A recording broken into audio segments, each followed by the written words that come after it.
और अब बात मायावती के यादव फॉर्मूले की। आज सुबह से पूर्वांचल के जौनपुर लोकसभा सीट सुर्खियों में है।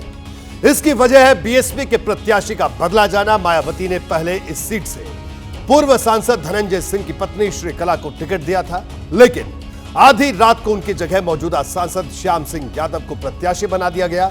यह सब ऐसे वक्त में हुआ जब कल तक धनंजय सिंह की पत्नी चुनाव प्रचार में व्यस्त थी। अब सवाल यह उठ रहा है कि मायावती ने धनंजय सिंह की पत्नी का टिकट काटा या फिर धनंजय सिंह के परिवार ने खुद चुनाव से किनारा कर लिया।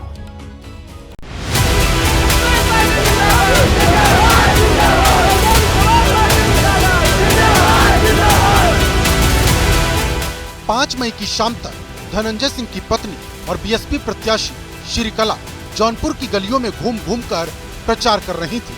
हाथी के निशान पर बटन दबाने की अपील कर रही थी। लेकिन 5 मई की रात होते होते जौनपुर का सियासी समीकरण 360 डिग्री बदल गया।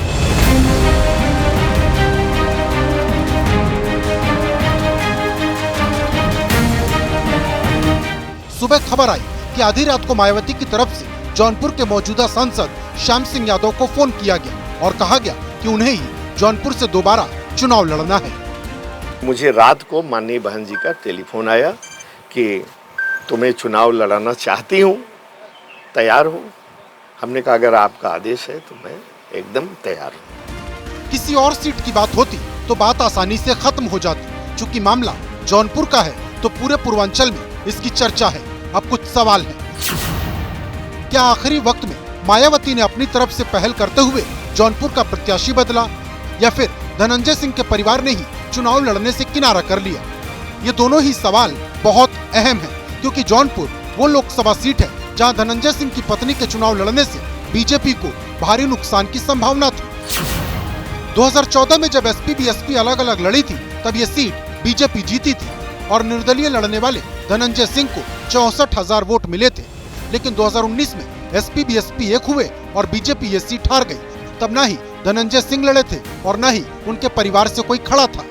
जौनपुर में 2 लाख के करीब क्षत्रिय वोटर है। ऐसे में अगर धनंजय सिंह की पत्नी बीएसपी के सिंबल पर चुनाव लड़ती तो न सिर्फ बीजेपी पर बड़ा असर पैदा करती बल्कि मजबूत दावेदार भी मानी जा रही थी। और बीजेपी ने जिस कृपा शंकर सिंह को प्रत्याशी बनाया है वो भी क्षत्रिय समाज से संबंध रखते हैं। यानी धनंजय सिंह के चुनाव में दखल देने से क्षत्रिय वोटों में बंटवारा हो सकता था, जिसका सीधा फायदा समाजवादी पार्टी के प्रत्याशी बाबू सिंह कुशवाहा के पक्ष में जाता। आहत है हमारी पत्नी। मुझे कोई बहुत ऐसा नहीं कि बहुत आश्चर्यजनक घटना है। मैं पहले भी 3 बार मेरे साथ ऐसी घटना घट चुकी है। तो मेरी पत्नी के लिए पहली घटना थी, श्रीकला जी के लिए वो आहत है। धनंजय सिंह शुरुआत से ही चुनाव लड़ने की तैयारी में जुटे थे। बीच में वो जेल चले गए तो पत्नी श्रीकला सिंह को बीएसपी ने टिकट दिया और अब टिकट बदले जाने के बाद धनंजय सिंह इशारों में बीएसपी पर निशाना साध रहे। वहीं अखिलेश यादव ने कहा कि बीएसपी पर्दे के पीछे से बीजेपी का साथ दे रही। मैं अपने बहुजन समाज के लोगों से कहूंगा, बहुजन समाज पार्टी को वोट देने का मतलब है अपना वोट खराब करना। वो बीजेपी का साथ दे रहे हैं, चाहे सामने से चाहे पीछे से। बीएसपी को लेकर लोगों में कई तरह के सवाल हैं। जैसे ही घड़ी का काटा दोपहर 2:30 पे आए, बबीता जी का दिल सास बहू साजिश के लिए मचल जाए। और ये है इनकी बहू, पूरे दिन ऑफिस की टेंशन हो जाए गॉन जब ये करें अपना फेवरेट शो फ्री टाइम पे ऑन।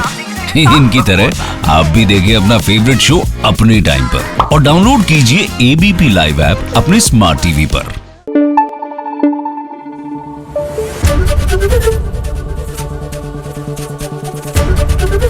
एबीपी न्यूज आपको रखे आगे।